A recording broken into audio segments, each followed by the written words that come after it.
सुल्तानगंज विधानसभा क्षेत्र में कांग्रेस नेता ललन कुमार को कांग्रेस विधानसभा क्षेत्र से प्रत्याशी घोषित होते ही ललन कुमार ने महागठबंधन के कार्यकर्ता से सुल्तानगंज में मिले। कार्यकर्ताओं को संबोधित करते हुए बिहार में बदलाव और वोट चोरी जैसे मामलों को लेकर एनडीए पर निशाना साधा और सुल्तानगंज विधानसभा क्षेत्र के मतदाताओं को बिहार में बदलाव, समाज के सबसे निचले स्तर पर ओबीसी को उठाने को लेकर कांग्रेस को वोट देने का अपील किया। बता दें कि पिछले विधानसभा चुनाव में कांग्रेस नेता ललन कुमार जेडीयू के विधायक ललित नारायण मंडल से हार का सामना करना पड़ा था, जो कि दूसरे स्थान पर रहा था कांग्रेस प्रत्याशी ललन कुमार। सबसे पहले हम महागठबंधन के उस तमाम नेताओं को धन्यवाद देता हूं, आदरणीय राहुल गांधी जी को, बिहार के युवाओं के नायक तेजस्वी यादव जी को धन्यवाद देता हूं, जिन्होंने दूसरी बार भी मौका दिया मुझे, और सुल्तानगंज की जनता का धन्यवाद देते हैं कि उन्होंने भी सहयोग दिया, संघर्ष में सहयोग दिया। और जो मैं कोशिश करूंगा, सुल्तानगंज की जनता और महागठबंधन के नेताओं की जो उम्मीद है, उस उम्मीद पर खरा उतरूं। सिंबल मिलने के बाद आज पहली बार यहाँ के प्रखंड अध्यक्ष आरजेडी के विवेकानंद चौधरी, कांग्रेस पार्टी के सिकंदर पासवान जी, साधु यादव जी, अन्य लोग, सुभाष यादव जी एवं वरिष्ठ नेता, सब लोगों ने मिलकर ये बैठक का आयोजन किया है। उसमें हम लोग निर्णय कर रहे हैं कि हमें नॉमिनेशन कब करना है।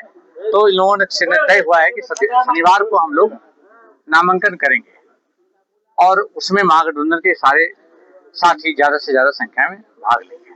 मुख्यमंत्री का चेहरा कौन होंगे इंडिया गठबंधन की तरफ से?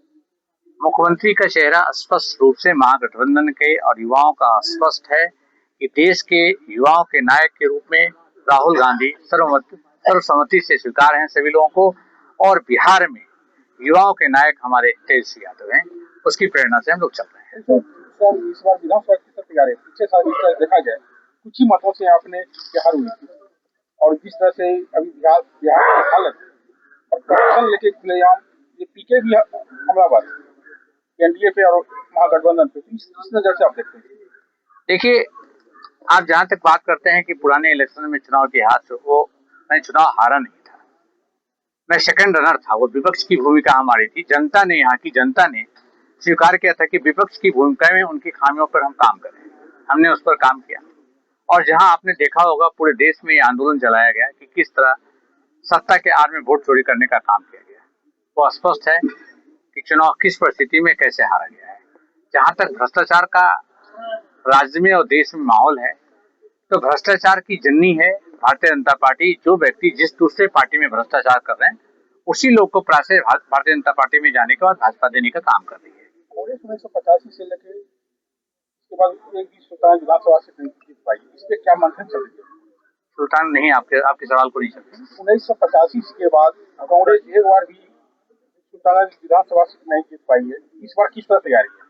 देखिए, पुरानी परिस्थितियां और थी, आज की परिस्थितियां हैं। देश में और राज्य में पक्ष और प्रत्यक्ष रूप से एक सत्ता पर एक ऐसे व्यक्ति का, एक ऐसी सत्ता का शासन है जो हमारे पूर्वजों ने देश और राज्य को जो मुक्ति करने के लिए, गुलामी से मुक्त करने के लिए जो कुर्बानियां दी थी, आज कहीं ना कहीं वो कुर्बानियां खत्म हो रही है। और हमारा जो खूबसूरती का एक गुलदस्ता था, तो गुलदस्ता को समाप्त करने के लिए आज ये सरकार लगी है। हम लोग संघर्ष कर रहे हैं। निश्चित तौर से सरकार ये जाएगी और जनता को न्याय मिलेगा। नॉमिनेशन कब कर रहे हैं? 20 तारीख अंतिम तिथि है। शनिवार को करेंगे। 18 तारीख को निर्णय। विधानसभा की जनता से क्या मैसेज क्या? सुल्तानगंज की जनता से यह कहूंगा कि सब लोगों ने आश्वासन दिया, कमिटमेंट किया। महागठबंधन आम जनता की सरकार है। महिला मान सम्मान योजना या गुलदस्ता योजना और भी जो योजनाएं हैं, वो धरातल पर हम कर रहे हैं, और जनता को न्याय दिलाने के लिए हम संघर्ष करेंगे। क्योंकि हमारे नेता राहुल गांधी जी और तेजस्वी यादव जी ने हर समय ये सिखाया है कि सत्ता के लिए हमें संघर्ष नहीं करना है, जनता के समाज के अंतिम पिछड़े, अति पिछड़े ईबीसी ओबीसी के लिए संघर्ष करना, और उसे हम न्याय दिलाने के लिए संघर्ष करेंगे।